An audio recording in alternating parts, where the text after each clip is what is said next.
یہ national audio library for the blind کی آواز ہے۔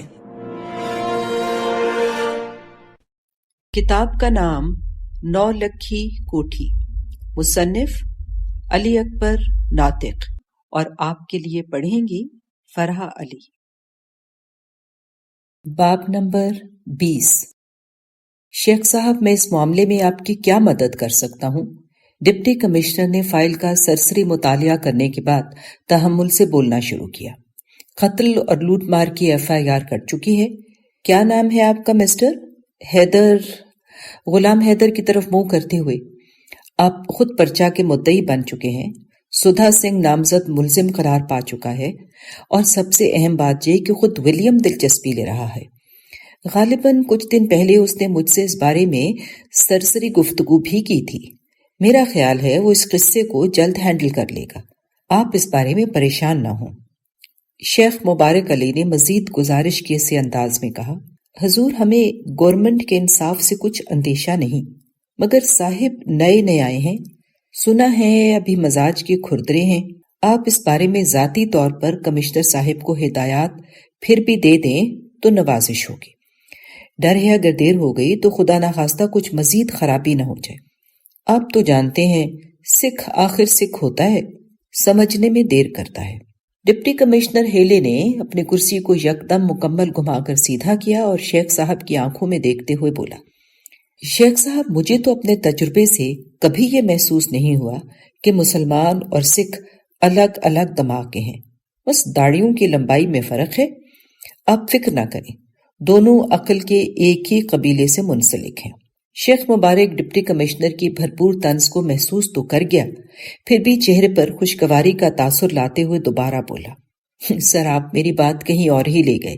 بہرحال آپ ہمارے حاکم ہیں، اگر ہم آپ کے پاس نہیں آئیں گے تو کہاں جائیں گے؟ ہم تو چاہتے ہیں کہ آپ کے پاس کچھ اپنی بات عرض گزار دیں۔ اگر حکم ہو تو یہ غلام حیدر، شیر حیدر کا بیٹا، اپنی درخواست آپ کے حضور سنانے آیا ہے۔ پھر غلام حیدر سے مخاطب ہو کر، بیٹا آپ صاحب بہادر کو بتاؤ جو آپ کی صاحب سے ملاقات ہوئی۔ پھر ڈپٹی کمشنر سے، سر ذرا سن لیں ایک بار۔ غلام حیدر نے اشارہ پاتے ہی اپنے ولیم کے ساتھ ہونے والی تمام گفتگو منوان ڈپٹی کمشنر کے گوشے گزار کر دی، جسے اس نے نہایت غور اور تحمل سے سنا۔ پھر سکون سے بولا، لیکن مجھے تو یہ رپورٹ ہے کہ ولیم سراسر مسٹر حیدر کی طرفداری کر رہا ہے۔ کل ہی ولیم نے انتہائی قریب سے واقعات کا جائزہ لینے کے لیے موقع واردات پر جا کر خود حالات کو سمجھنے کی کوشش کی ہے اور تھانے دار کو بلا کر سرزنش کی ہے۔ اس سب کے باوجود میں کیسے اسے مزید ہدایات دیکھ سکتا ہوں؟ پھر تمام رپورٹس کا خلاصہ شیخ صاحب اور غلام حیدر کو سنا دیا، جسے سن کر شیخ مبارک علی حسین تو شرمندہ اور کھسیانہ سا ہوا، مگر غلام حیدر کو حیرانی اور پریشانی کی ملی جلی کیفیت نے گھیر لیا۔ اس کی سمجھ میں نہیں آ رہا تھا کہ معاملہ کیا ہے، وہ ڈپٹی کمشنر کی بات پر یقین کرے یا ولیم صاحب اور تھانے دار کے رویے کو سامنے رکھے۔ ایک بات اسے مطمئن بھی کر رہی تھی، اور وہ تھی ڈپٹی کمشنر کی معلومات، جو اس کیس کے بارے میں اتنی جلدی اس تک پہنچ گئی تھی۔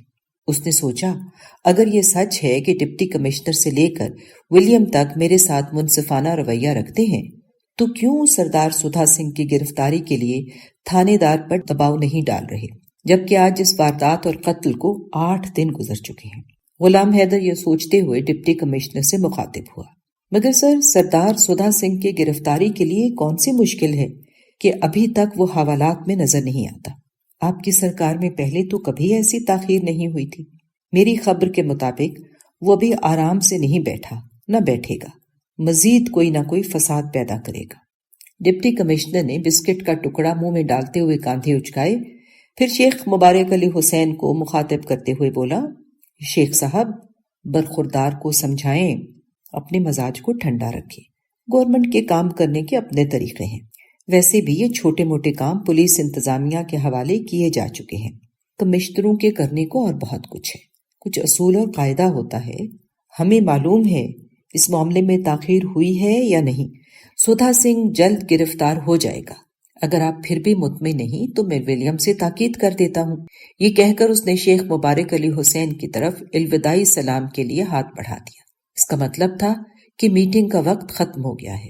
مبارک علی حسین نے اشارے کو سمجھتے ہوئے فوراً اٹھ جانے میں بہتری خیال کی اور ایک مصنوعی مسکراہٹ کے ساتھ ہاتھ ملا لیا، کیونکہ مزید بولنا صاحب کا موڈ خراب کرنے کے مترادف تھا، جس کا اشارہ اس کے آخری رویے سے مل چکا تھا۔ شیخ مبارک کو دیکھ کر غلام حیدر بھی اٹھ کھڑا ہوا۔ اس نے بھی صاحب کے ساتھ بے دلی سے ہاتھ ملایا اور کمرے سے باہر نکلنے کے لیے مڑا۔ اسی اثنا میں ڈپٹی کمشنر کی آواز دوبارہ سنائی دی، جس کا تخاطب تو شیخ مبارک حسین تھا، مگر غلام حیدر نے بھی مڑ کر ڈپٹی کمشنر کی طرف دیکھا۔ شیخ صاحب، ایک بات آپ کے فائدے کے لیے بہت ضروری ہے، وہ یہ کہ حیدر کو سمجھائیں قانون کو ہاتھ میں لینے سے گریز کرے۔ مجھے افسوس ہوا ہے کہ سدھا سنگھ نے قانون کا مذاق اڑایا ہے، جس کا اسے خمیازہ بھگتنا ہے، مگر ایسا نہ ہو کہ اس کی دیکھا دیکھی ہمارا دوست بھی جھنڈو والا کو میدان جنگ بنا دے۔ پھر غلام حیدر کی طرف دیکھ کر، مسٹر، آپ پڑھے لکھے ہیں، ذرا آہستہ اور سمجھداری سے چلیں اور قانون کا ساتھ دیتے ہوئے آگے بڑھیں۔ ولیم آپ کے حق میں برا نہیں ہے، کل یا پرسوں آپ کو بہت اچھی خبر ملے گی۔ Good bye. ڈپٹی کمشنر ہیلی کے یہ آخری جملے تھے جنہوں نے چلتے چلتے شیخ مبارک حسین اور غلام حیدر کی ڈھارس بندھا دی۔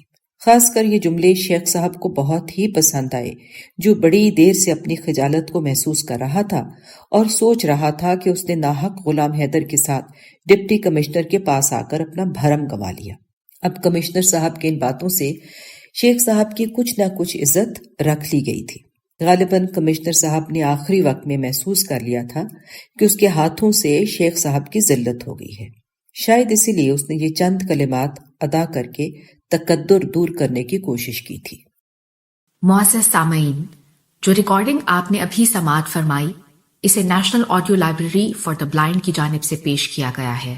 ہمارے یوٹیوب چینل کو لائک، سبسکرائب اور شیئر ضرور کیجیے۔ اپنی قیمتی تجاویز اور آراء کے اظہار کے لیے ہمارے کمنٹ سیکشن کا استعمال کیجیے۔ اگر آپ بھی رضاکارانہ طور پر ہمارے اس مشن کا حصہ بننا چاہیں تو ڈسکرپشن میں دیے گئے لنک کے ذریعے ہمارے واٹس ایپ گروپ کو جوائن کیجیے۔ شکریہ۔